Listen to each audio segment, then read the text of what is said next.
the lazy man. You should definitely not quit.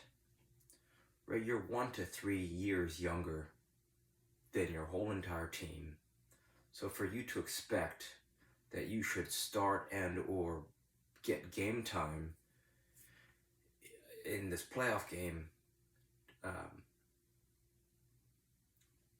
I don't think that's fair, right? Because that means everyone else on your team has 1 to 3 years of not only physical development but also skills development. So you actually want to spend more time, if possible, playing at on a higher team than this current team, right? Because if you start training with a team that's even at a higher level, that means that when you go to play with this team, even though you're 1 to 3 years lower in development, you're going to be training at a higher level, even if it means warming up, right? Let's say you show up an hour early and a team at like, right, if you raise your standard of training and then you go to play with the team that you're currently at, even though you're 1 to 3 years younger, you're gonna have more, you're gonna be more competitive since your training level is higher. So I don't think, right, even if if your goal is, I just want more playing time, that playing time, if you quit where you're at and go train at a lower level, you might get that playing time, but you're going to be robbing yourself of the development that you're gaining with the current team you're on, right? So in your mind, you're a reserve player, and you're saying, oh, because of the social dynamic, players on my team don't take me seriously, or maybe that's hurting your own mindset. But my question to you is, in this game, right, in the game that you didn't play in, did you keep the ball up the whole entire game, right? So in 60 seconds, you could get about 60 touches with a kick trainer or juggling. So my question to you is, did you get in 60, you get 60 touches in 60 seconds, which means in half an hour to 45 minutes, so a halftime, you could get close to 3,000 touches, give or take, which means in the whole entire game, length of the game, you could get close to 6,000 touches.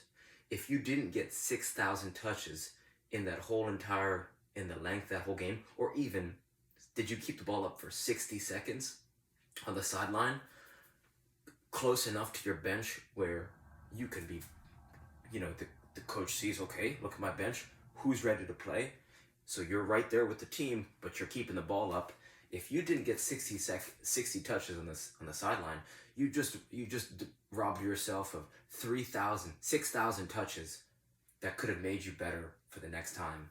So I think what you really have to do is change your mindset, right? The mindset shouldn't be, and right, I've been in the same exact place. Trust me, I have multiple times, even at my senior year playing college soccer, right? So this isn't me coming from a place of I've been exactly where you are. I've been in a situation where it's like, well, I think I'm just as good, if not better, than some of the players starting. How come I'm not playing? But if you switch your mindset to, how can I get a little bit better than I did yesterday? And right, so instead of thinking of games as games, you got to think about each day as an opportunity to get a little bit better, right? Because it's not about, right? Jordan Peterson says it's not about the game.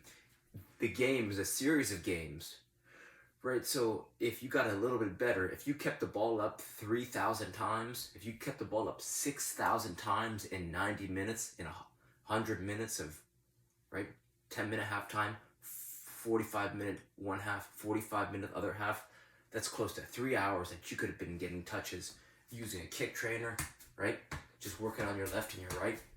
It's like, every single way that you could get a little bit better. Maybe you could get more explosive. Maybe you could work on your left foot. Maybe you could work on your juggling. Maybe you could work on juggling different size balls, right?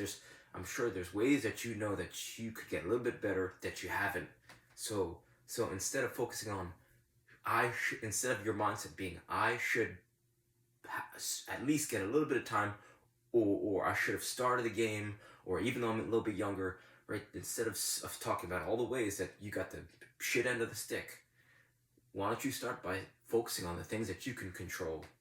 So you have practice. Next practice, you come a little bit earlier. You get the ball up on a juggle. You get out of your head, get into the ball, start juggling different size balls. Invest in a kick trainer. This thing is not even $24 on Amazon. This is an SKLZ kick trainer. It's used by professional clubs all over the world. Ajax, Sevilla, AC Milan.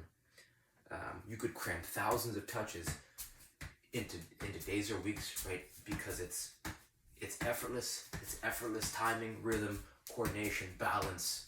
So if you're not using one of these, I'm telling you, this is going to completely change your life. This is a tool that can completely change your life. A kick trainer, or make one yourself. Size one ball, some duct tape, and a length of rope from your hip bone to your ankle, just about. The next tool that can take your game to the next level, right? Soccer players are humans first, soccer players second.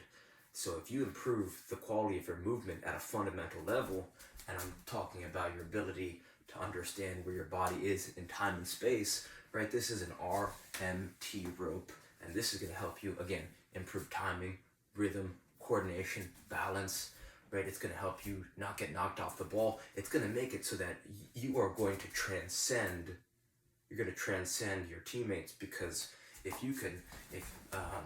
your ability to move freely and dynamically when everyone else is kind of sluggish and has antiquated, right? This is taken from Sugar Ray Leonard, the boxer. So search RMT rope plus David Weck, WECK, because it's just going to unlock multi-directional balance, timing, and rhythm. Right? You're going to be a more dynamic soccer player if you can better understand where your body is in time and space. It's going to improve your running technique. It's going to improve basically everything. And it's $10. $10. You buy some cheap rope at your local hardware store, and it works great as a backup. Right? You could use it as a tie if you really want to as well, or a belt. So the whole idea is, with these simple tools, right? Now you're going to start to players in your team are going to start to notice you. You show up a few minutes early to practice, and you start using some of these tools. They may not use them, but they're going to notice if you start to use some of these tools, and they're going to start to see the quality of your touch, the quality of your movement, and so right, for both of these things, you could make them or buy them for less than $30, and they'll completely change the trajectory of your training. Something else you want to keep in mind is, just by bringing a ball everywhere you go, you're going to get more touches. More touches you get, in theory, the more mistakes you make. More mistakes you make, the more you're going to learn. So just by bringing a tennis ball, just so that you could juggle everywhere you go, right? 60 seconds a day of getting more touches than the day before, you're going to be 60 touches better. So just by bringing a ball everywhere you go, I call this a soccer vacation. It's an effortless way to get more touches than your competition, right? If you start to get more touches than your whole team combined, I'm telling you, you're going to start getting more game time, and you're going to start starting games regardless of your age, right? So don't use these excuses of, I'm 1 year younger, 3 years younger than some of the players. If you're playing at if your touch is sharper than the rest of your team, and you're starting to show up a little bit early to practice, and you're playing simple, and you're making your teammates look better, and you're positive, it doesn't matter. It's not going to matter how old you are, right? If the quality of your training and playing is higher than the rest of your team, you're going to get more game time. But the focus shouldn't be on game time. It should be, how can I get a little bit better than I was yesterday? And you start to show up a little bit early to practice. Bring a ball with you everywhere you go. Invest in some of these tools that are going to change your life. So that would be a good place to start. So hopefully some of these ideas help. Reach out with any questions. All right, thank you.